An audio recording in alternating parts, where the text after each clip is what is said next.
All right, we are live. Welcome everyone to the fourth and final call of Solopreneur Sprints. In this call, we're going to, or in the previous calls, we went over brand, we went over content. In the last one, we went over how to control your social growth. And in this one, we're going to kind of just take a peek into the future of like what you should look forward to and how I structure my content ecosystem, whether that be or like what I did at the beginning or what you can do now so it isn't overwhelming, and then how you can plan to diversify platforms in the future.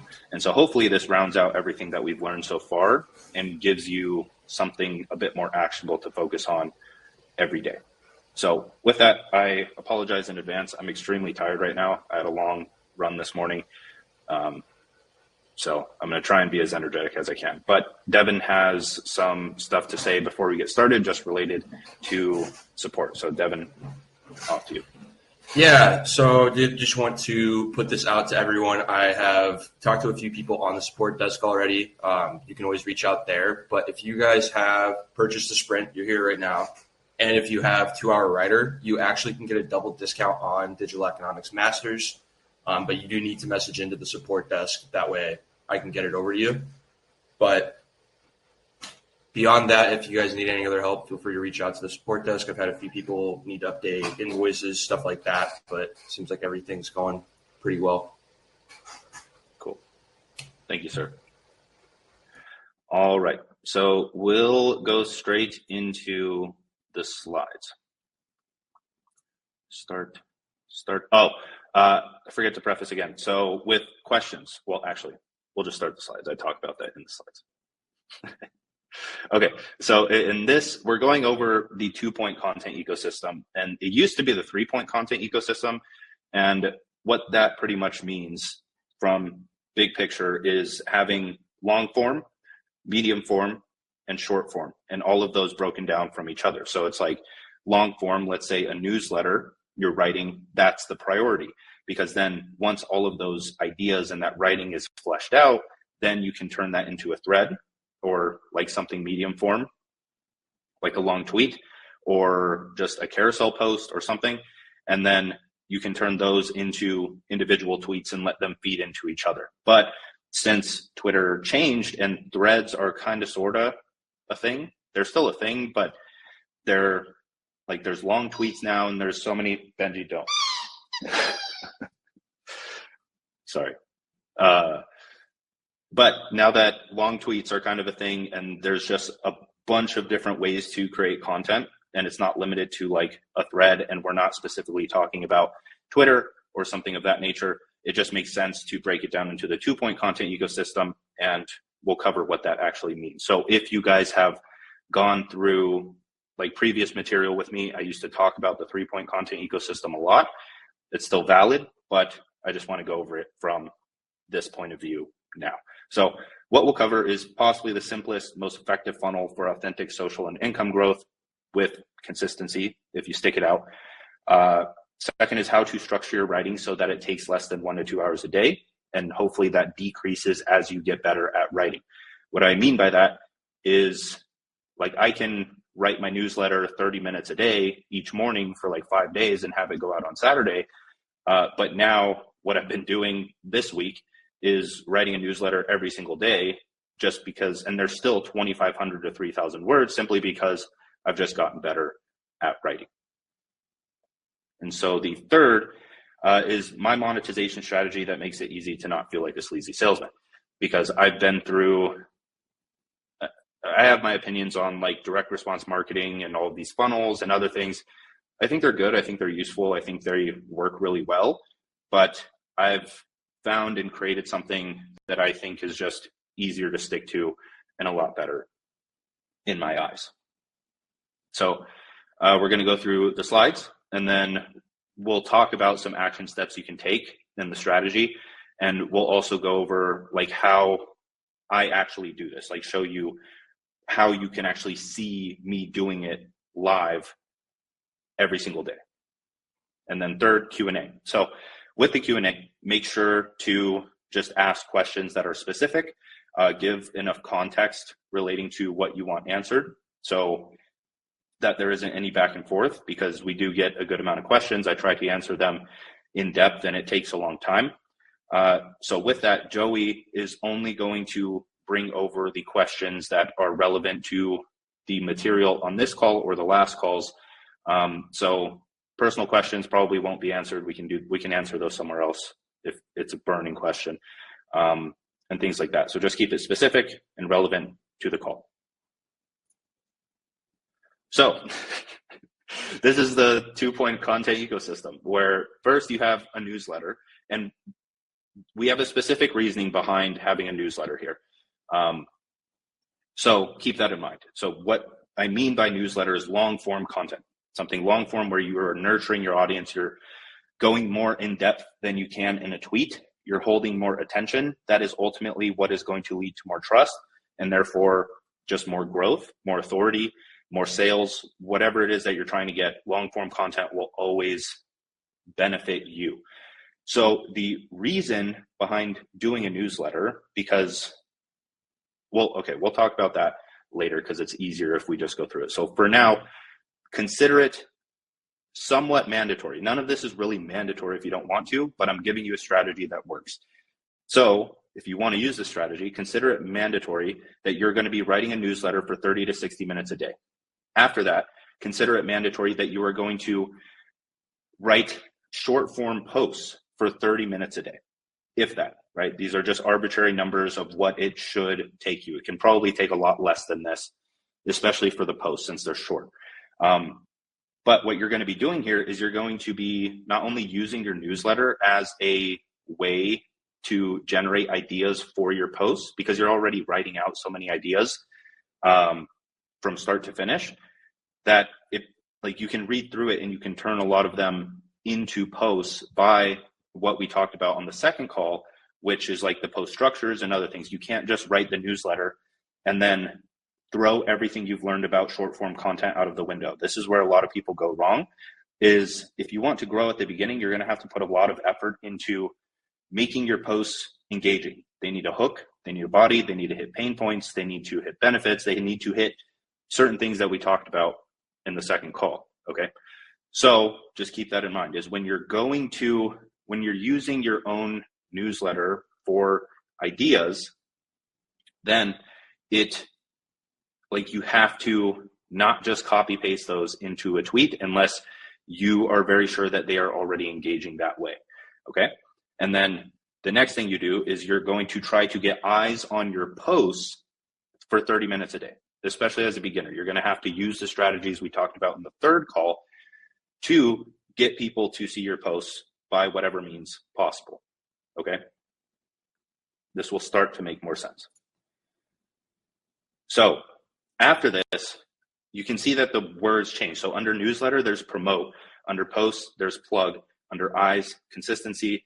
And then a new one, validate, to get data. So what you're doing is every time you make a post, at least once a day, you're going to plug your newsletter under it so that you're getting traffic to the newsletter. And in the newsletter, you're promoting your products or services. So the newsletter becomes somewhat of a sales page or landing page or whatever it may be for whatever you're promoting. So if you're promoting an affiliate offer, let's say you don't have a product or service yet, then you get like an affiliate link. So let's say you talk about web design and you're trying to sell something related to web design, and you sign up for an affiliate link with Elementor, which is a website builder. And so in the newsletter, you talk about how web design is a great skill to learn. Here's how you can get started. Here's what you can do with it. Maybe here's how to build a website, all of these other things. And so when you plug that under your posts that are getting traffic because you're getting eyes on them with the strategies that we talked about, people will go to the reply, see the newsletter, click on the newsletter, hopefully read it, and then that gives you a chance to actually monetize without being super salesy on the platform itself, which is like Twitter in this case. And so with all of this, as you are getting eyes on your content consistently, you're plugging your newsletter. And what I mean by plugging your newsletter is it's going to be backlogged. So on a platform like Beehive or even ConvertKit in some cases, or like Substack, that backlogs your newsletter so other people can still see it without joining your newsletter. So you're able to link that like a blog post. You can also upload it to your own blog so that you can link it. And so you're not only sending the newsletter to your subscribers, because if you don't have any subscribers, then nobody's going to see it. And so you have to plug it under a post to get traffic to that so that people can both see your writing, subscribe to the newsletter, and potentially see your promotions and buy from you. And then as you do this time over time, you're going to validate certain posts so you know which ones do better. And we talked about this in previous calls, but once you know after like 1, 2, 3 months which ideas and posts are doing the best for you, you can turn those into newsletter topics because you know they're already going to perform better than something you could just come up with off the top of your head. So now this starts to become cyclical where you're both writing posts, you're getting eyes on them, you're plugging your newsletter, you're fueling that, you're potentially making sales the more eyes you get on your post. You're seeing which posts do better, and you're only able to do this if you do what we said in the last call where you're getting eyes on your post. And then whichever ones do better, you turn into the newsletter and the cycle continues. So now this is where things start to get tricky, where we just added another layer, which is diversify. And this is going to come down the road. So this is just something to keep in mind, like as you get deeper into this and as you grow on one platform, right? So all you need, and we'll go over examples so this makes more sense later. Like I'll show you exactly what it is on social media. But with these two things, the 2-point content ecosystem, like this is all you should really focus on for now. So I would say pick newsletter and then pick one platform to grow on and put your growth efforts towards. Because yeah, you can post to all platforms. That works like from the start, but you're only going to have so much effort that you can put into growth on each platform, because that does take up a lot more time than just writing content. So if you're replying to other people, you're networking with certain people, you are like quote tweeting people, you're trying to get reposts, like you're getting eyes on your content, that's going to take time. And you trying to do that on every single platform is going to be difficult. So focus your efforts on one, grow it to a certain point where you feel like it can start to grow itself, and then you move to another platform and begin growing there. And the good thing about this strategy is if you give it 6 to 12 months before you branch out to a new platform, you're going to have the validated idea. So let's say I start on Twitter or X and I'm posting 3 posts a day for 6 to 12 months. There's going to be obvious posts that get better engagement than the other ones. And I'm going to know which ones those are. So I'm going to take those, and those are going to be the posts that I that I post on other platforms to start. So let's say I have, after 6 to 12 months, I have 100 tweets that did very well for me. Those 100 tweets are going to be my first 100 posts on Instagram. And then when I shift my growth efforts to Instagram, I'm going to grow much faster than I did on the last platform, simply because the posts that brought me the most followers and engagement are going to be the ones that are on Instagram. And then once you do that well, which will take less time than the previous platform that you grew on, you go to another platform. So let's say LinkedIn now, and now you have even more posts. So you have like 150 posts that you can use to grow on LinkedIn. And throughout your time doing this, you'll start to learn exactly like what leads to the most growth. And then it just benefits you because you can start to rewrite those and grow faster on all platforms. So when you do that, you're posting on another platform, you're doing the same thing. So it's going back up to, you need to get eyes on those posts that you're doing. You also can turn that into a newsletter if you want, and you're going to be plugging your newsletter on those platforms as well. So this is where exponential growth really starts to come into play. So what I mean by diversify is to really just pick certain platforms to go out to. So the reason we wrote the newsletter is, one, because it's writing based. Two, you're going to want to own your audience. On any platform, it can just be taken down. It can be taken away from you. Yes, that's very rare, but you do want to have just direct access to talk to your audience, and newsletter is the best way to do that.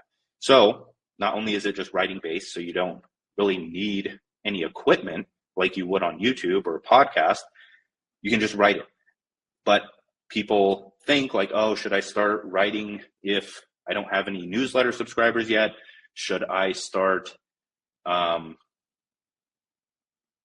like who's going to see it if I don't post a newsletter? That's the reason we're doing this, because when you post a newsletter, it's not going to waste. You're getting better at writing. You're developing your ideas. You're getting more firepower for your posts. You're setting yourself up to diversify and have literal, like you can just copy paste or record a YouTube video based on the script of the newsletter. Those are ready to go already because you've already done them.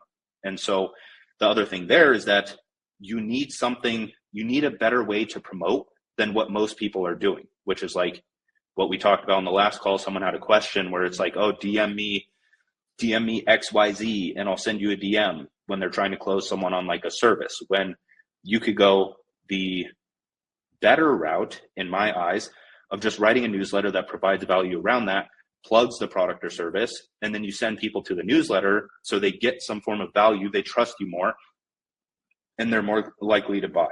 So that's what's increased sales for me around the board. That's what's increased sales. This is what Justin Welch does as well. And it eliminates the need to just continuously promote your products or services on the timeline, because some people get annoyed with that, and it starts to put like a dink in how people perceive your content, because they're just waiting for your sales pitch in a sense. They know you're just going to sell them on something. So the newsletter should turn into some form of blog. So I would recommend using Beehive. I'll pull that up for when we go over examples. But Beehive, Substack, like if you don't have a personal blog, you don't need one.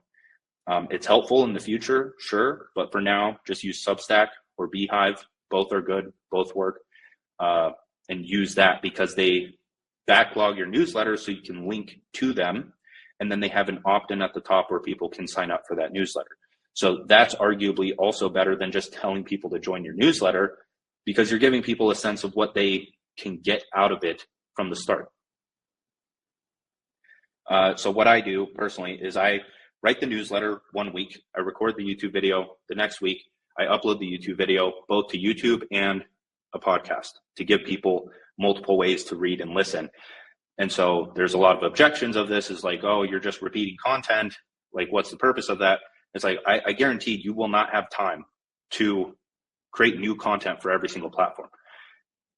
Focus on creating the highest quality newsletter imaginable, and then you have an excuse to get your highest quality ideas on all platforms so that people can view them on the platform of their choice and the medium of their choice.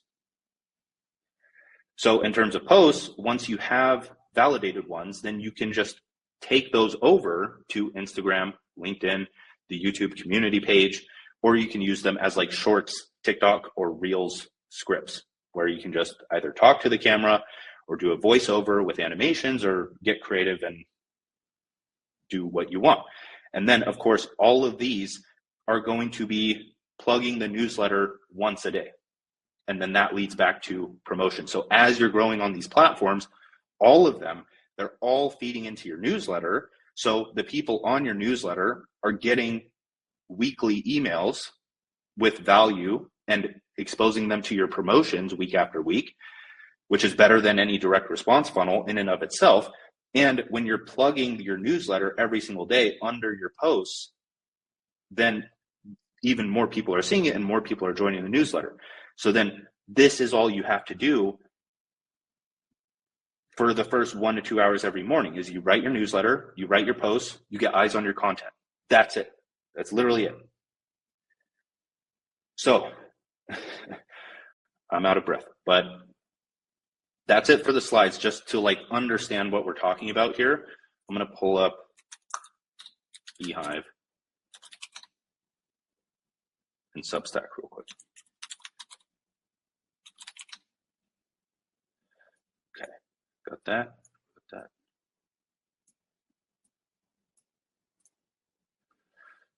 Stop the slides. Screen share.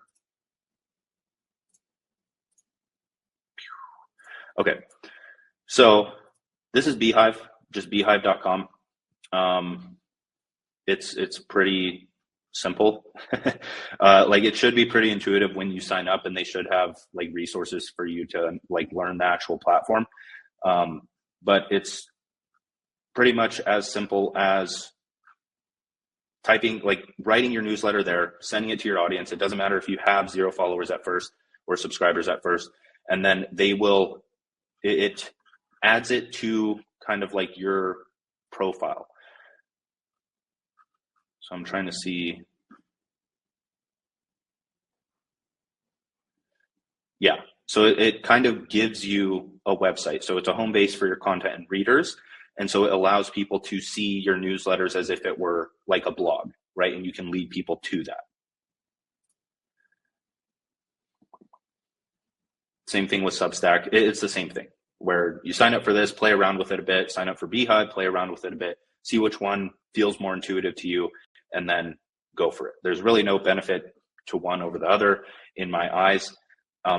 One that I did miss was Medium. If you want to just post blogs to Medium, go ahead. I haven't done that, so that would be up to you to learn. So first, let's just go over. So this is a newsletter that I wrote, and there's like everything here is critical, where when you first get here, you have an email opt-in. So this is already done for you in Beehive and Substack. So this is just my blog, and I set it up like this. But this is crucial because when you link your newsletter every day under your content, so right here, I linked a newsletter from before. They go here, it takes them, or they'll see this, and it's usually under just one tweet of the day. They'll go here, they have the option to sign up right now, which they may or they may not, but then they can go down, they can read, and as you can see here, every other week when I record the YouTube video for the newsletter, I come back and I embed it in the blog itself. So not only am I growing my newsletter subscribers, I'm growing my YouTube following for people that want to watch the video, so they subscribe to me there, and they read through it and they get value from it, and then I link my products in like little areas here and there. So this is just a blog post. That's a blog post. That's a blog post. But then like see here, it's just as simple as if you want courses that give you exact steps and strategies, check out To a Writer or Digital Economics. Like you don't have to hard promote if you have a lot of value up front just by writing a newsletter. So so the newsletter is incredibly important here for me and this system to work because one, I'm gaining email subscribers. 2, I'm getting YouTube subscribers potentially. And remember, this is consistency. It's not like I'm getting a ton every single day just by promoting it. It's done consistently every day for years. And then I'm also just giving people resources based on my previous newsletters that I've written. And I'm making sales on the products and services that I offer. And then at the bottom,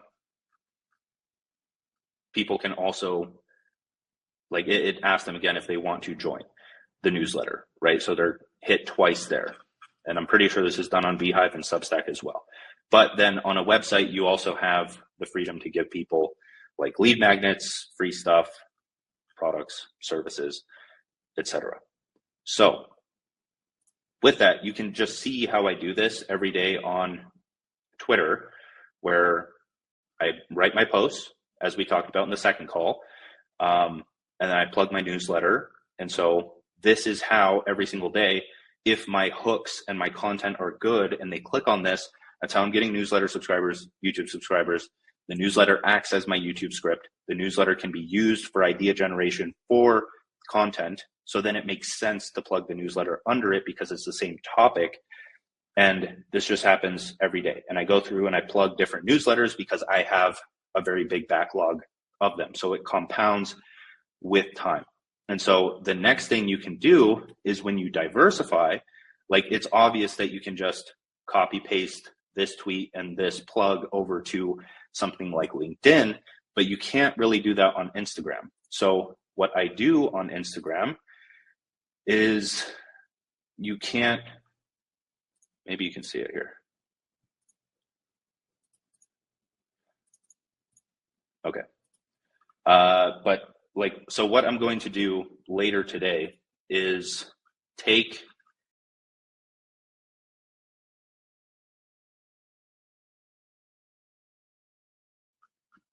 one, I still need a plug for today, but let's say I plug under this one. What I'm going to do is I'm going to go on my phone. I'm going to screenshot this post. So it's going to look like this. Oh, well, I'm going to have to use a different post, but I'm going to screenshot a post from my Twitter, and then I'm just going to go and I'm going to screenshot this, the plug, and then I'm going to link it in my story. So that's how you do it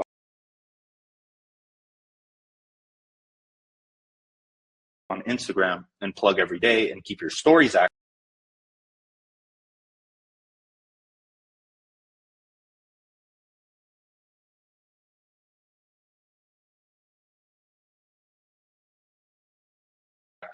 Is you just consistently rotate all of your content to all platforms for like 30 minutes in the morning. It doesn't take that long, honestly.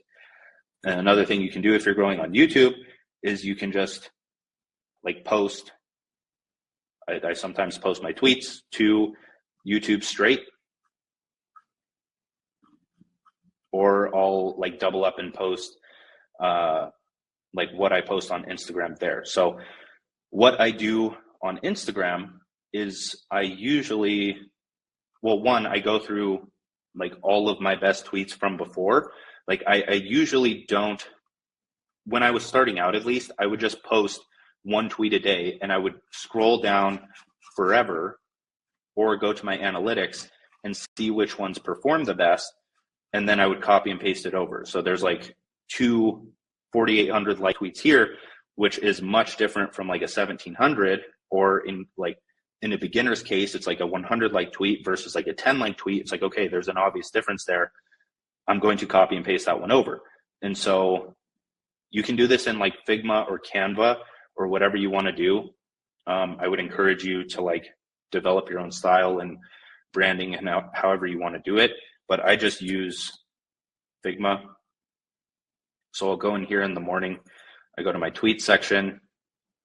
This is a free software, but then you just create a canvas, square canvas. I have black background. I have my font, and then I'll copy and paste a tweet into here. And now I do, like I have themes for different days, but it doesn't really matter. And so sometimes I'll do like carousels with these tweets. And I just download them all, save them, upload them there, upload them to YouTube, et cetera, et cetera. But like at the beginning, it makes sense to only post your best ideas as like a singular post, right? So if we like go down far enough, another trick for Instagram, this may take a bit.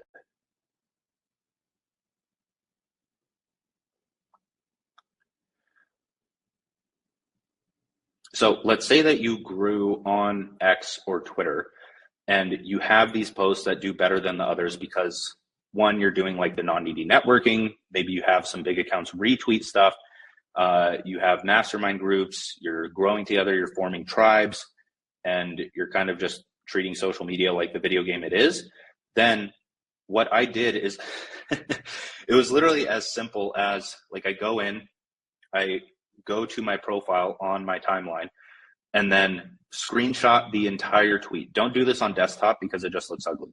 But you go on your phone, you go to your profile, you screenshot the entirety of the tweet, including the engagement, and then you take it to something like Canva or Figma on your phone, and you put that tweet on just a square background, right? or if you need to like send the picture to your phone, this isn't like a software tutorial video. So like use Canva or use Figma and then put the screenshot on there so that it's a square image with your post. And then I just posted that. And so you can see the engagement. And so what this does is it acts as social proof when you're first starting to grow on the platform.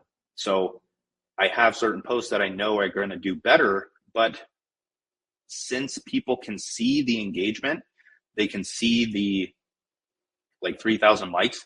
When other people share that to their story, or when it just gets spread, or when people go and visit your profile, they're going to be like, oh, this guy has like 100 followers on Instagram, but he clearly has more followers and more social proof than are given to him here. So I'm more likely to follow him because I already know it's going to do well. And people are more likely to like something that's already been liked. This is a reason, like this is another like psychology thing when you're on Twitter is if someone retweets, if I retweet your tweet and it has 10 likes, it may get like 100 likes because there just isn't any momentum. But if I retweet your tweet that has 100 likes, that's going to get like 500 likes. If I retweet a tweet that has 10,000 likes, it's going to get even more simply because it's already been liked. So that's just one thing to keep in mind when you're doing this. So it's just an example of like how I started to grow faster on Instagram was using my validated ideas, posting them here. And then like if I wanted to feed people into my newsletter, I could post this to my story and then just post another story saying, if you want to read more about this, go to my newsletter, click the link, and then they can buy your products, subscribe to the newsletter, watch a YouTube video you made on the newsletter if you did. And so as I said, all of that can get very overwhelming. And I don't recommend starting certain things like YouTube or podcast or whatever until you really have all of this under your belt and you're actually growing on platforms that don't require much equipment or like excessive skill. Like on Instagram, for example, like the people that go crazy with the designs or other things like that. I just like writing. So the 2-point writing ecosystem is newsletter, posts, feed them into each other until you feel the need like you can expand well. I'm trying to think if there's anything I missed with that. I'm sure the questions will have me cover things I missed. But in terms of idea generation for your newsletter, so we can go over something like really quick, just in terms of like how to structure a newsletter, because it can get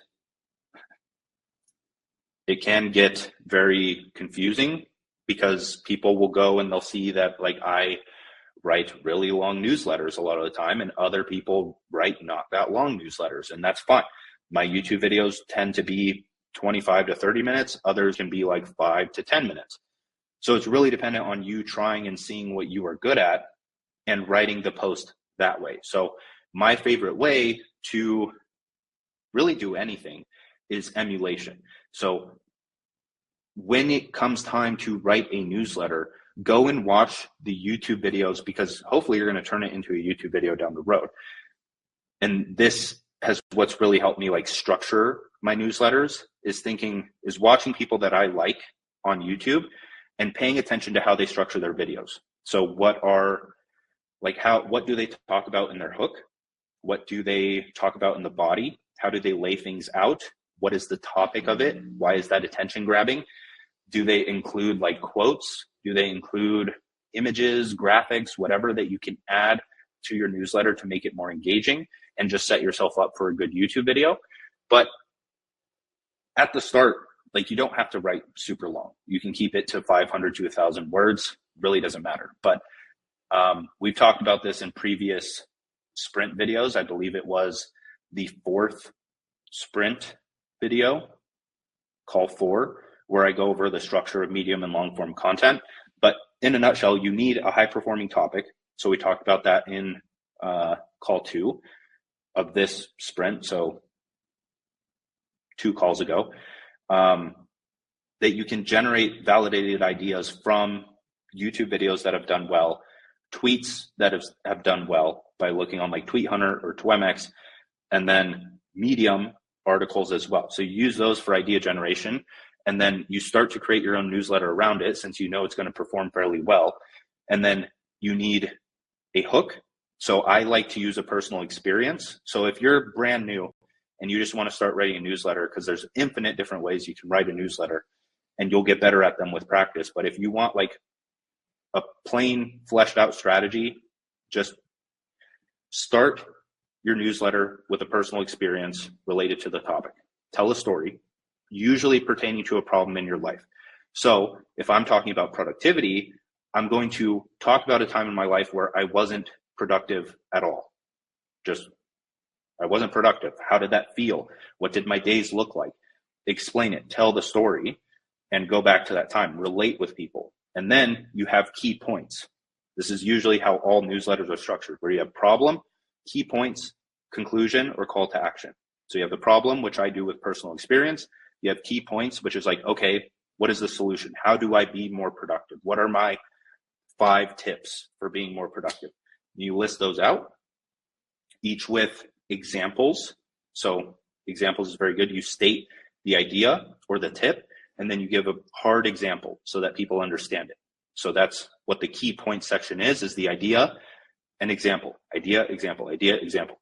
And then the conclusion is pretty much just wrapping it up and telling people or giving people the inspiration or encouragement to actually implement it in their lives, or doing a comparison where most call to actions do this, where you're saying you may be, it's like, are you in this place right now? Are you experiencing this problem of not being able to be productive? What is it costing you? And then you can use these tips to be more productive. And that's really it. And as you get better, if you struggle along the way, I'll show you this tip actually.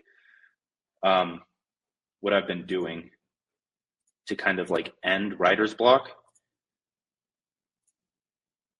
So on X, we talked about Twemex. So it's just Twemex extension. Yeah. So tweethunter.io/Twemex, install it. And then what you do is, let's say I'm writing on productivity. I write my personal experience out, but then like, I don't know what key points I want to have in there, or like, I don't really know the topic of the video. I don't know what's going to perform well, or the topic of the newsletter. So I'll go to someone's profile and type in productivity. And so if I go to mine, like obviously I can and have created newsletters on these, but I can use these as talking points throughout the entirety of my newsletter. I can really just string these together and create a really good newsletter and key points for them. I can notice patterns where it's like 7 productivity tips that will change your life. So on Sundays, take a break and plan the week. Understand the paradox of productivity, where you don't want to start the task, but once you do, you can't stop. And I can just go through these. But what you can also do is you can go to other people's accounts that you know talk about this stuff. So let's see, Joey. And just type in productivity. And then I can, and then you can start to generate like content ideas here. So dudes will literally install 13 different productivity apps instead of sitting down and doing their work. Like, you could turn that into a pretty good newsletter topic if it were like 500 to 1,000 words. And you know that it's going to perform somewhat well simply because like Joey's tweet on this has done well. So you can use really anyone's post as inspiration for not only the newsletter topic itself, but for every single point you go over in the newsletter. So if you have writer's block, then you just go to certain people's profiles, you start typing in keywords that would help you like overcome that writer's block and give you ideas. And then you write away, and you know that those ideas are going to grab and hold attention because they already do well. So I believe that's it. Joey, anything you want to add there, or are you heads deep.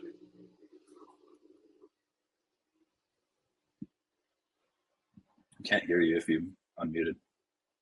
Oh, I muted my interface too. I've mainly been watching questions, so you're good. Yeah. Okay. I'm gonna take a breathing break.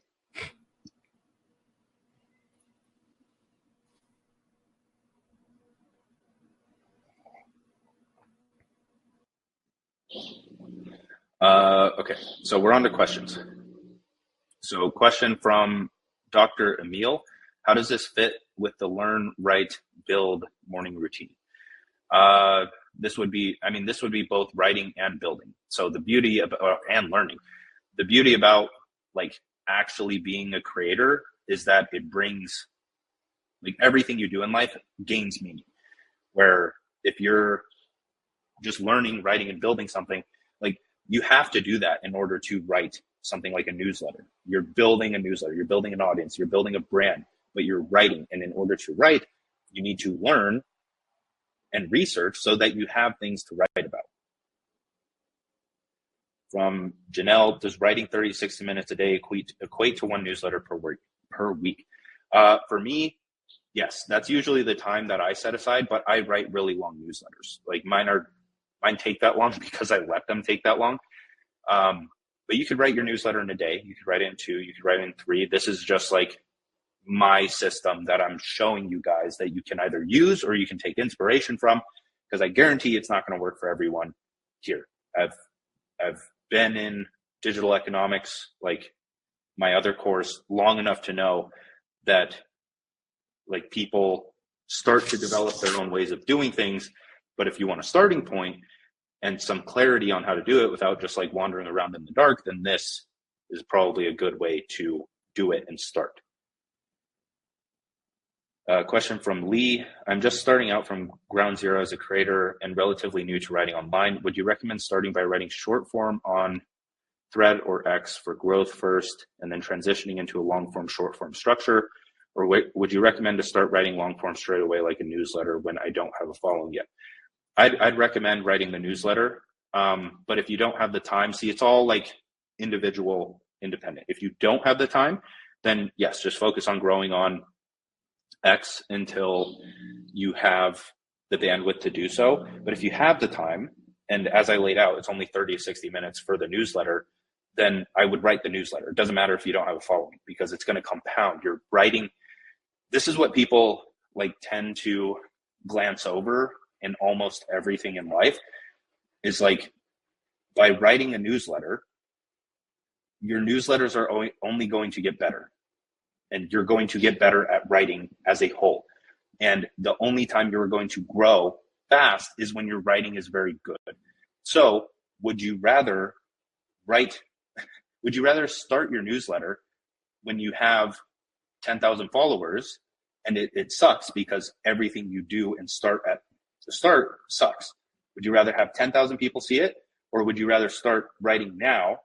And so when you're on your 10th newsletter and 10,000 people see it, it's that much better. So that's the thing, is you're practicing up until that point, and it's not going to waste in the slightest, because one, you have backlog, you can send people to it. Two, like at any time, right? You can plug your very first newsletter 3 years into doing your work. You can create a YouTube video from your first newsletter 3 years into your work. Like, none of your writing ever goes to waste. So I would recommend it if you have the time. Question from Valeria: how do you encourage people to comment/read your posts? You don't encourage them to, you write better content. You write content that would make people comment and read. So you need a hook, you need everything we talked about in call number 2.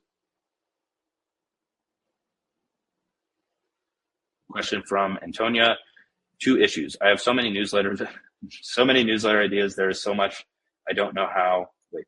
there is so much, and I don't know how it doesn't get overwhelming and which ones to follow. Example, aligned with my profession or interest. Sounds stupid, but my issue isn't writing the newsletter. It's how I get it out and set up for people to be able to sign up. I'm on Instagram at the moment. Plus, what's the benefit of them signing up to the newsletter versus reading the blog? So the problem isn't writing a newsletter, it's how to get it out. Use Beehive or Substack. Just pick one, write the newsletter there, send it, and et cetera, et cetera. The benefit of signing to a newsletter versus reading the blog. The benefit of, okay, so think of it this way. If I plug the blog, which is my newsletter, posted as a blog, under one of my posts, I'd say maybe 1% of my audience is going to see that every day. A newsletter, which that's not a bad thing. That's still a good thing. People are still seeing it and they're joining the newsletter that way. With the newsletter, they're getting sent to it directly. And if I have a decent open rate of 40 to 50%, then that's a lot more people that are actually seeing my post. So it's not about one or the other. It's how could, like, because it takes 5 seconds to post the blog as a plug. Like, you're trying to get your you're trying to get your content in front of as many eyes as possible. And this is a way to do it by hitting them from both newsletter and blog and every other platform in the future. Question from Elena. I heard that plugging links to newsletter or any outside web address are treated unfavorably by algorithms on LinkedIn and X because they don't like you taking people from their platforms. Is this something you came across? I came across it, but I have not experienced it in the slightest. My pinned tweet is a direct promotion. my pinned tweet is a direct promotion with a link, and it is one of my top performing tweets. It has 4,182 likes, and it's just a link to my blog post. But the thing there is, when you post that way, again, it's like when you're taking ideas from your newsletter and writing content. You can't just throw everything you learned about persuasion and content writing out the window. You can't just say, here's my latest newsletter edition, go read it. No, you start with a hook, a problem, you lead them in, you open the curiosity loop, hit their pain points, and then you lead into the newsletter. Like, here's your solution, right? You need to know how to promote. So that's one thing to take into account. Like, yeah, maybe you'll get a little bit of throttling, so you won't do it as well. But if it's as a reply, I've never experienced it actually throttling the main tweet or like letting it gain traffic. So I wouldn't worry about that, because you're going to have to get people off the platform anyways at some point. Okay, question from Usama. Dan, if I'm taking part in scientific research and most of it is already confidential data, how can I build the audience in that case? The published content of my research is a very small portion of my complete work. I mean, what about the research would you post? Because if you just post the research, like, that's not persuasive content. That's not going to catch attention and like grow your following. It may help like as a resource for people in the future, but it's still like going back to like, what are you doing research on? Can you talk about that interest? Like, you don't have to talk about the research itself. If you're doing research on like the effect of seed oils in the body or something, then you can talk about seed oils and the deficits of them, whatever your beliefs on diet are, and gain a following that way. And then that's how you build your authority in the space. And then when your research can be published,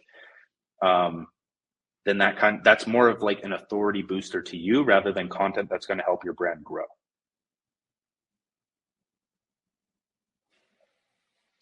Question from Larry. Is there a general structure or content purpose for your newsletter? I'm assuming you're trying to help/provide value, but how much content latitude do you have? Can you go off topic periodically into something more personal or timely? Yeah, all the time. I would say that like, well, the thing here isn't like my philosophy for business is like, I recommend people having some form of like a value ladder. So my courses or my consulting, when I'm building a large audience, is going to be different than when I'm building a niche audience. It's going to be positioned more towards beginners. Therefore, I can write about anything and lead into my product. If I want to write about like the newsletter that I wrote yesterday is called "This Is Why Your Life Sucks," and it's about like setting higher standards for your life. It goes over like a personal story of mine. Really has nothing to do with business, and I talk about how to make better decisions.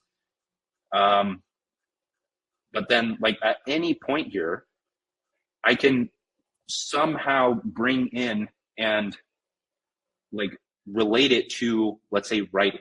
So if I wanted to promote to our writer, then I could include one tip on writing as to how that helps you make your life not suck. And then I can plug the course there, and it will still sell, whether or not I'm giving people a newsletter on all of these writing tips or not, or talking specifically about writing. So the general structure is I write about whatever's on my mind and whatever I want. And then since my products or services are made in the way that they're for beginners, I can really like pivot and promote however I want. Thoughts on Ghost as a newsletter platform? Been building on it and I'm enjoying it. Yeah, I've heard good things about it. I think it's the same as Beehive or Substack, maybe a bit of differences here or there. So yeah, I recommend it. That's the thing with like newsletter platforms, they're all the same. They all work. They all send newsletters. The only difference and why I recommend Beehive or Substack is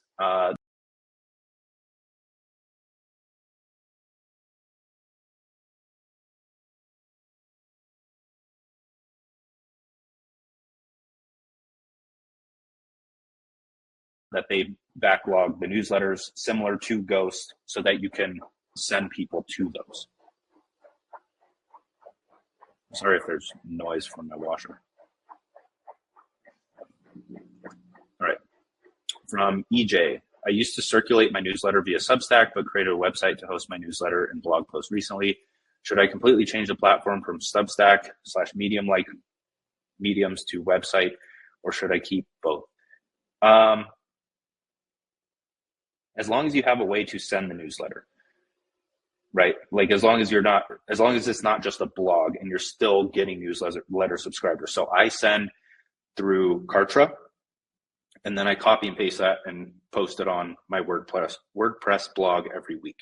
So as long as you have a way to send the newsletter, then I'd recommend the website. But if you don't want to build a website, it doesn't really matter. Just do something like Substack. Question from Kyle. How do you determine which info you use for content/newsletter versus what you use in your product and service?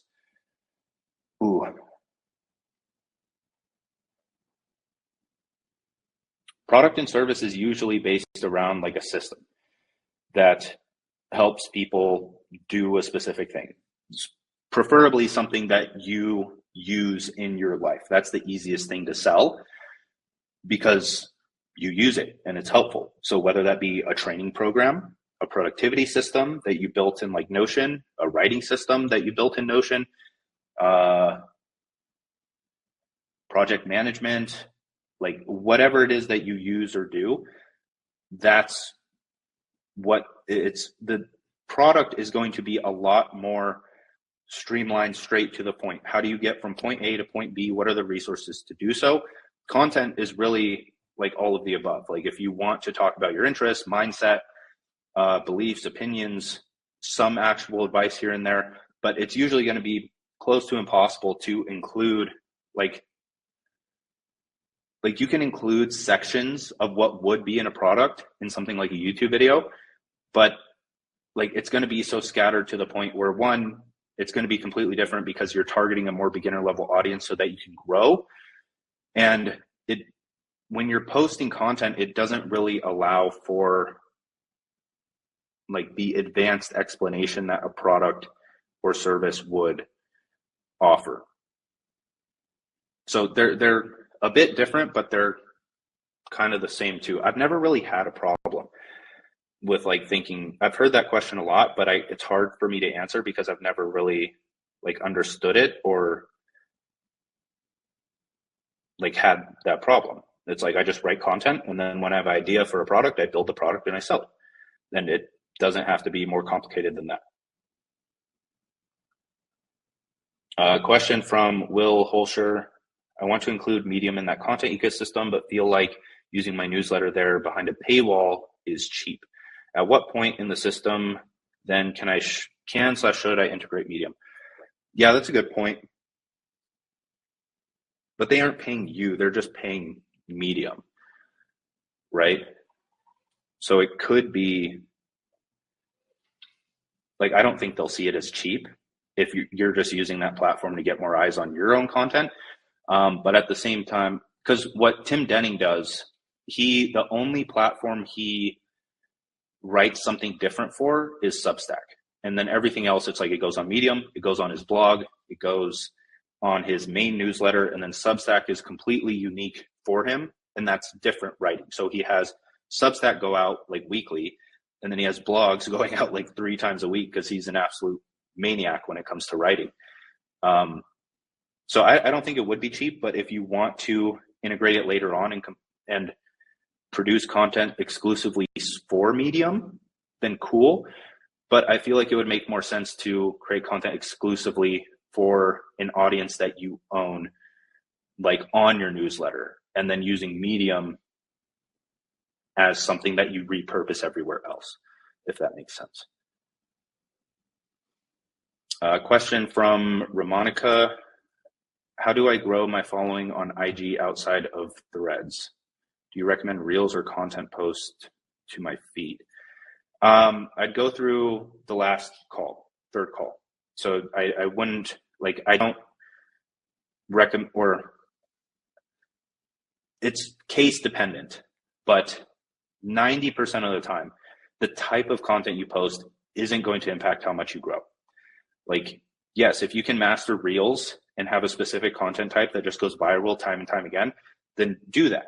But if not, write good content, whether it be Reels or content posted to your feed or carousels or whatever it may be, and then use manual strategies and effort to get that content in front of people with things like story shares so that people follow you and engage with your posts because of that and share your posts, right? Don't rely on the algorithm. So we talked about that completely in the last call. Question from Jacob. I'm currently about to launch my website on Webflow. There are all services, my story and this stuff. There is also my blog page. Would you recommend having a newsletter landing page on Beehive, Substack, or have it directly on my site? The landing page honestly doesn't really matter. If you're talking about like the blogs, you can post them to your website, sure, but then you don't need to use Beehive or Substack in that case. So if you're going to use Beehive or Substack, just use Beehive or Substack separately as your blog, right? And you can add the subdomain on those as blog.yourwebsite.com. But yeah, that's what I'd recommend. If you use a newsletter software like ConvertKit that doesn't upload things as a blog, then it makes sense to copy paste that over to your Webflow site. If you want to add them to your Webflow site, you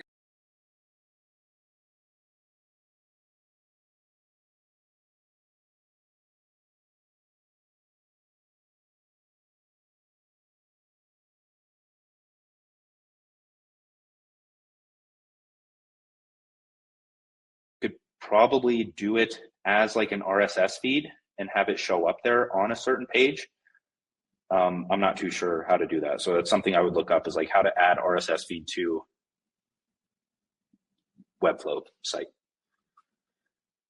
Question from Adrian. If you're an artist and your products would be music, merch, shows, etc., would you need to approach plugging your products differently if you're not only writing about music/art, but something like mindset? Let's say you're talking about mindset and how to solve problems as you work towards your goals. Would you just link your Spotify at the end or shift your content to tie into it more? There's a few different things you can do here. You can definitely like link your, you said Shopify, I'm assuming Spotify. Oh, merch, so Shopify too. Yeah, you can link the Shopify or the Spotify, or just keep people updated on when your shows are going to be, et cetera, et cetera. And that's one way to do it, but those are going to be slower to monetize than something like, I mean, this is the case for every business, but like an education product or an info product or a service, like a tutoring service, like teaching people how to create music or how you create your music.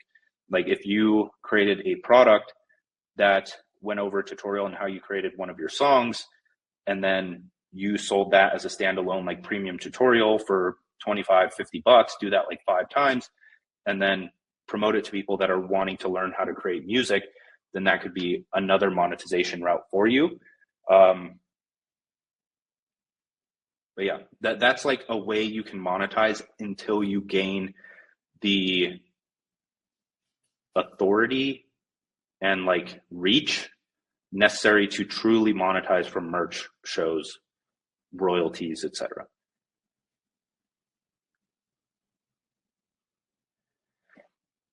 So we need to wait until we have engagement to do this, right? I have far more followers on IG than Twitter. Would I just crop out the engagement until I have substantial engagement on IG? Yes. So you don't have to, like, you can just post it without the engagement on the image. But at the same time, the reason behind our growth efforts, aka what we talked about in the last call, is so you do have engagement even at the very beginning. If you have, like, if you're doing the non-needy networking process and a 100K follower account retweets your post, then you're going to have engagement on that post. And that should be the case. Like, you should have, I'd say, 4 to 10 posts a month do really well. Like, no matter what following, or no matter how many followers you have, I would argue that you can and should aim for at least 4 to 10 posts having more than 100 likes every month by using what we talked about in the last call. And that requires the post to be good. Question from Lee. Hi, Dan. Hi, Joey. Should I focus my energy on growth on social media first when I'm just starting out, or should I focus my energy on building a website so that I have a landing page for me to grow an email list? Which order would you guys recommend? Don't build a website yet. Just grow the email list. Website can come down the road. It's not like, websites aren't focused. They aren't leading people to somewhere.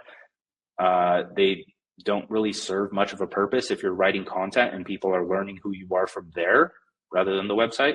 I just focus on the newsletter and building that bank of information up. Question from Cam. I recently started my personal brand and newsletter called 99 Lives to help people live as many different lives before they die. It's a cool idea. And I'm getting a lot of IRL recognition and support for this idea. With that validation, I'm looking to find a pathway to leverage my IRL support and turn it into online support. Any tips or ideas for taking in real life support like this and turning into online subscribers?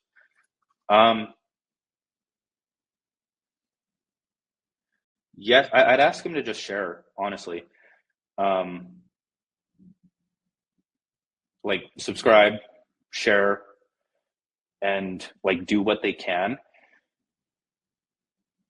But that's really the only way, because, well, okay, so think about this, right? It depends how many like in real life people are good with it, because it may be, or like the idea, because that may still be like not that high leverage, where you can ask them to support, do what you can, like appreciate them, thank them. But at the same time, if it's like 10 people that are showing support, from the last call that we went over, if you get eyes on your content, and let's say you get 1,000 impressions, which is like that's like if someone with 10,000 followers commented on your post or liked your post, you may get 1,000 impressions. That's already 100 times more than those 10 in real life people, just from staying focused on getting eyes on your content and leading it into the newsletter. So that's like the highest leverage action you can take, is consistently trying to get eyes on your content. But if you want to turn that in real life support into like subscribers, I just ask them. Really, it's like, hey, I'm trying to grow this, be authentic, be self-aware. It's like, I know people don't like being asked to do things or like support this, but it'd be really helpful if like you subscribed or like shared it, if you're about that, to like your current followers. Question from Chris. How do you decide how often to reintroduce a topic / repeat a validated idea with your audience? Any insights would be helpful. Thank you. It depends on like the content run rate. I don't know what the word for it is, where like a tweet lasts maybe a day, a YouTube video lasts a long time. So on Twitter, you could do it like every month, every 2 months. On YouTube, I've just now started to revisit topics that are doing well or have done well on YouTube. And so that was like 9 months I waited. So that's kind of what I'd recommend. Like, but that's like, if you're repeating topics or validated ideas, if you're repeating them and making them better rather than just copy pasting them and doing them over, then you can do it every day. And I would recommend doing it every day. It's like the accounts, like that's probably what's going to help you grow the fastest if you know the ideas are validated, because people just want the same thing over and over again. Like a lot of people you follow online pretty much post the same thing every day. It's like a lot of the, like on YouTube, there's this guy, his name's like Jimmy here, and he just posts the same video like every day, where it's just like, if you laugh, you lose. And that's it, every single video. And so it's like, if you do that, that's a good way. That's what people know you for, right? If you just want to post a focus tip every single day and that does well for you, then do that. Question from Bryce. Is it okay to build 2 newsletters for 2 kinds of audiences which may have intersections and use the 2-point content ecosystem for both newsletters? I wouldn't recommend it. Like if you're just starting out, just build one. Don't spread yourself too thin. Focus on higher leverage. Build the audience first. Use the newsletter as a conduit to that. If you want to build a paid newsletter in the future, sure, go ahead. Use that as an offer, but really don't spread yourself too thin. Like you need time to focus on growth and getting eyes on the content. I will continue repeating that until I die, because that is the most important thing you can do, is to actually grow every day and see that progress. Do you have, from Vincenzo, do you have check marks along the journey to know we on the right track, like the follower count or email count numbers? As long as you're growing, honestly, like the one times that I remember is like, I keep pushing my standing desk button. I'd say, okay, so I can give you like what I was at, but the thing here is like all these ranges vary. Just stay consistent and do it for life. But 1 year in, I was at 10,000 followers. 2 years in, I was around 50,000. 3 years in, I was around 100,000 on Twitter. And this is when I was starting to like diversify and post on like LinkedIn and Instagram, and really started focusing on growth there, since it took over on X.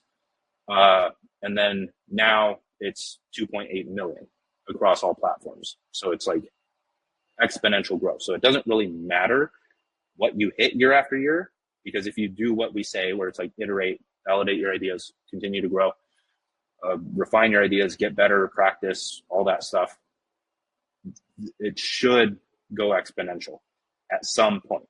But that didn't happen for me until 3 years. But I always have to preface this as like, that doesn't mean that I wasn't able to make a full-time living 6 to 12 months in. So that's one thing. So those are the check marks in terms, or like, checks in terms of like audience growth, but it could be more, it could be less. It's hard to, like, I'd have to literally know every single thing about your brand and content and treat it as if it were mine to know if you're on track or not.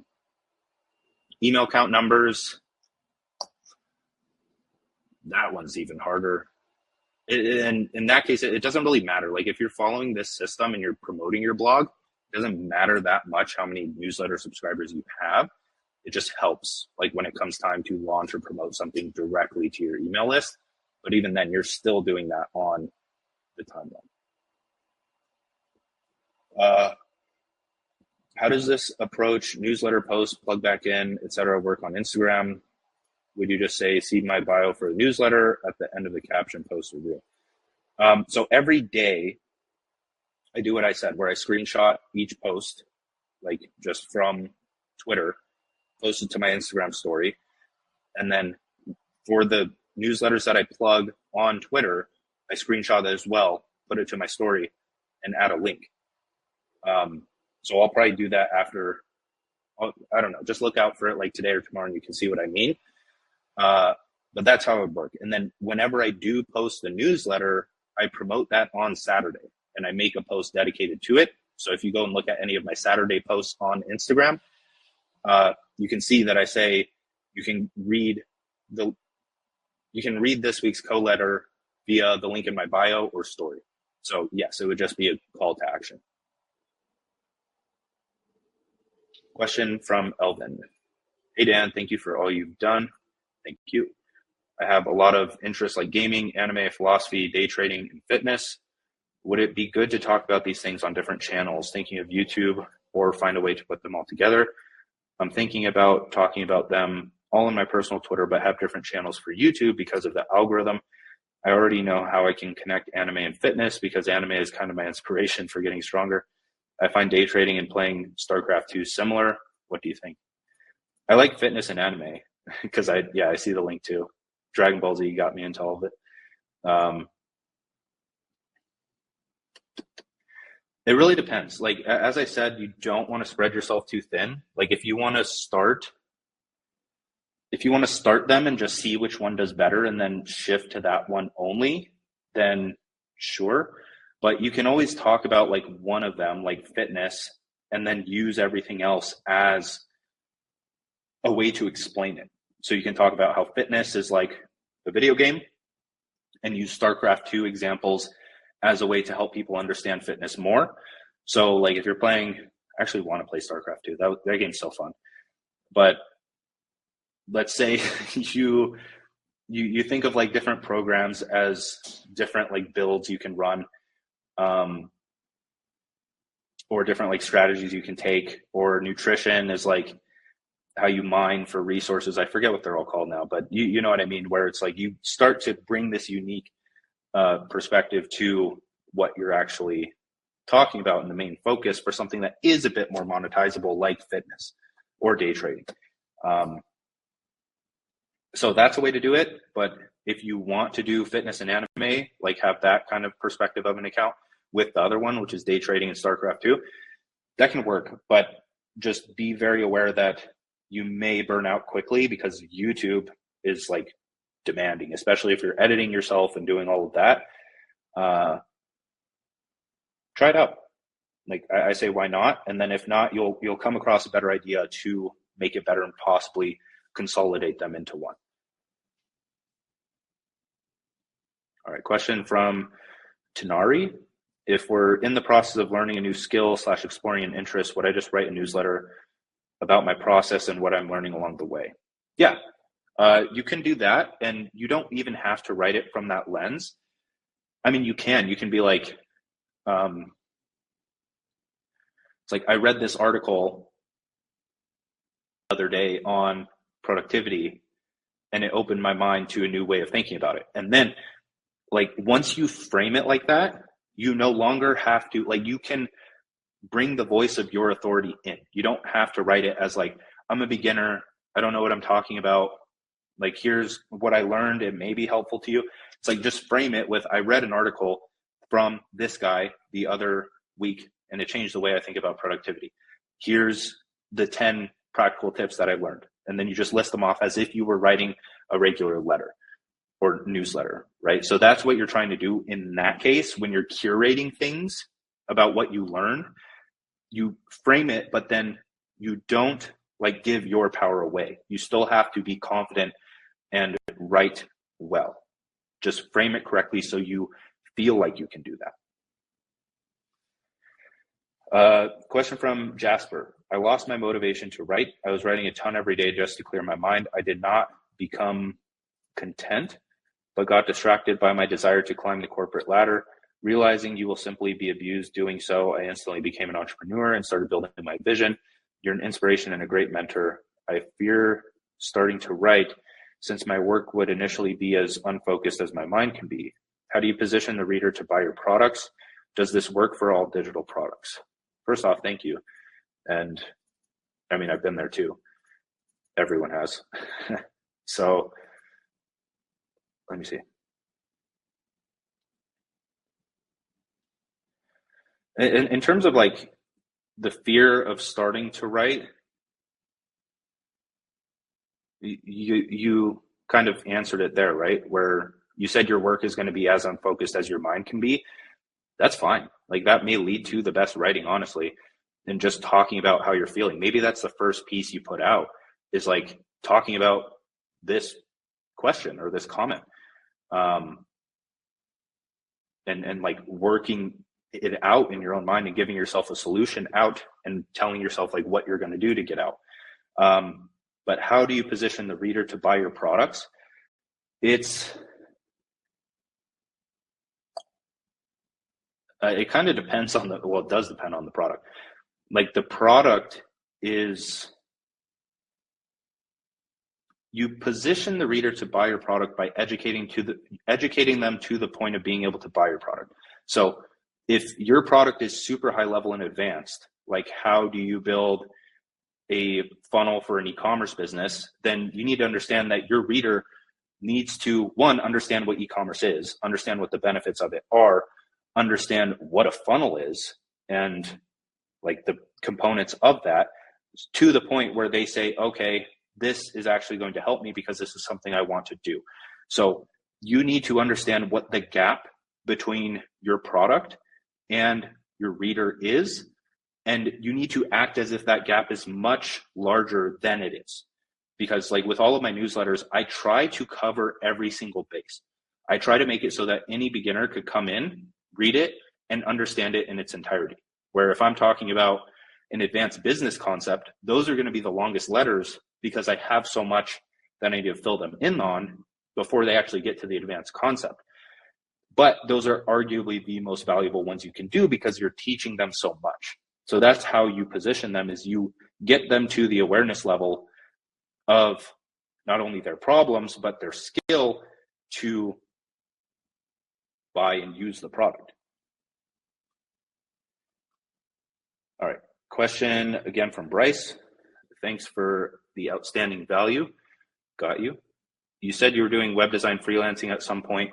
Does that mean you've been sharing content focused on this field, or you didn't use 2-Point content ecosystem to promote your freelance services? No. So I didn't have this system down when I first started out, but I have used it to promote higher ticket stuff like marketing consulting, brand advising, and like the higher ticket. When digital economics was a cohort that was like more expensive than this one, I did use it to promote that as well. So it works for really anything, but you have to understand like higher ticket services are going to have a different kind of funnel or a different kind of like customer acquisition system than a digital product, where if you're selling a $50 digital product or product in general, you can just link them to the like page to buy. But if you're selling like a $5,000 service, then you're going to need a questionnaire. You're going to have to follow up with them in the DMs. You might have to schedule a call. You're going to have to answer their questions. You're going to have to understand sales and go through that. And you just have to keep that in mind, because if you just go straight into like plugging a freelance service without understanding like how to close a lead, then it's going to be a bit more difficult. Question from Lee. Thank you for all you've done and your answers to my questions. Got you. This is a question about your brand. Curious about at what point or what made you decide to start making YouTube videos? How much impact does your YouTube video have on the overall growth of your brand? YouTube was the thing that I've always wanted to do, because I loved watching people on YouTube. Like, there was just people, that's all I would do as a kid, is like watch like golden era fitness people. And like, I felt like I really had a connection with them. And I feel like they were like my brothers in a sense, or like they would teach me so much. And so that's always what I wanted to do because of that. And I did, like, I had fitness content on there at some point in college. That's what I was doing. It grew like very slowly, but it never seemed to like take off. One, because I didn't know what I know now in terms of like marketing and content. But I saw that and I was like, okay, I'm going to take a break. And I started up again. And I took a break and I started up again. And then I started to get consistent. This was like 3 years ago, where it's like, okay, I know I'm going to be doing this, and like I'm just going to keep posting as often as I can. And the thing that really changed it for me, we talked about this in a previous call, is that I knew that I had more control over short form audience growth like Twitter. Like that just made sense to me. When I got on Twitter and I saw it and I saw people posting and selling things, I was like, okay, yeah, like I can do this too. And I stuck with that and I grew. And then I knew, okay, even if my YouTube isn't growing from YouTube, if I grow big enough on Twitter and I consistently funnel people to my YouTube videos, like my audience will grow whether the YouTube algorithm favors me or not.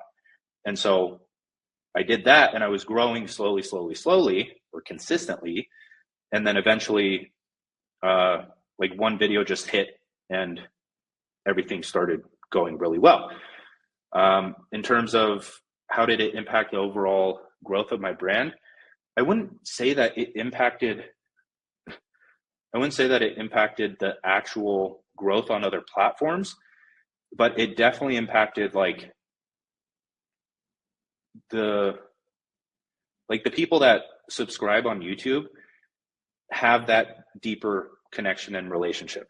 Like when I talk to them in DMs or other things like that, they understand who I am more than just like a tweet, right? So they're more, I don't know, they're just more fun to talk to. Like it's higher quality people subscribe on YouTube. Not to say that like other people aren't high quality. I'm trying to find the words to just say that like the people on YouTube are higher quality in that sense, in terms of like followers of a brand. And if we broke that down into what that was composed of, it would make more sense. But I think you get the point. All right. Question from Elaj.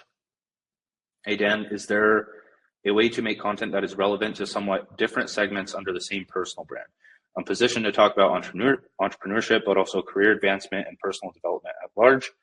So how can I make it interesting for both aspiring entrepreneurs, but also people who are more interested in traditional career path? Corbo. I don't know. I just talk about them. Honestly, like you can talk about how to have a better career with skill acquisition. You can talk about how you can go into entrepreneurship if you have a good career or if you develop certain skills. Like note the patterns between them both and talk about those, because that's the thing. I'd have to see like the content ideas you have for them, but it doesn't really matter. Like a lot of people are looking for better jobs. A lot of people are looking for entrepreneurship. That's kind of how like it's hard to tell you how to make it interesting when I don't have content to work from, where like it wouldn't hurt if one day you posted about why entrepreneurship is so great and then the next on how getting a career is so great. Like I don't think that's a contradiction. It's just giving people different options that they can take and letting them choose which one is best for them. It's like I sometimes read career development content just because it's interesting. And of course I read like entrepreneurship content. But overall, I just post both types of content and let it refine itself with time. All right. Last question from Brian. Dan, the kind of content I want to make, it seems like woo-woo in my culture. How to flow with it without feeling if I'm writing with an audience in Spanish.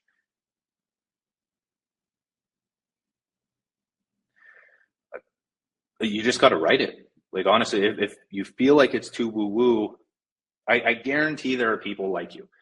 I guarantee there are people with that same interest. I guarantee that most people will not think it's woo-woo. And it's just about finding those people, like, over time with it. But at the same time, think about how you can make the information more practical and more grounded in a sense. Because when you say woo-woo, I feel like you're saying more abstract, more like out there, more airy-fairy. It's like, that's fine, but make sure that you like ground it in actuality and provide some practical advice. That way it can get spread and appeal to more people, so you can introduce them to the woo-woo stuff, right? Because the woo-woo is definitely going to target a more niche audience, but the practical stuff is going to target a more broad, general, beginner level audience that you can then introduce to the woo-woo stuff so that it is more interesting to them and you help them learn something new. And that's what makes them like a dedicated follower, and what makes them like you is because you're teaching them something. So that's my advice, is don't get too caught up in your head without actually experiencing what it's going to be like when you do it. And that is it. Oh, screen share isn't on. Okay, yeah, that was it. That is the... Joey, do you have anything before I wrap up? No, not that I can think of.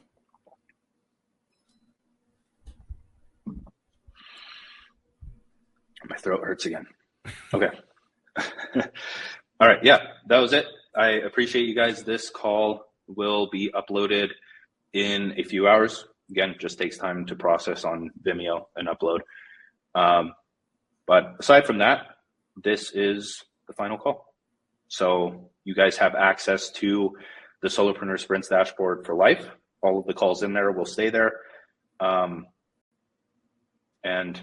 that's really it. I hope it helps. I hope to see you guys either like in, I don't know, I'll see you guys on the timeline, since that's where we're all kind of hanging out. It's fun to just see people that have gone through this, or just doing certain things or talking about certain things. We're getting like seeing the strategies actually pay off. And like I've seen a few times where a post will show up on my feed and I remember the person's name from like either a call or something that I've been in them with. And it's just cool to see them like popping off out of nowhere.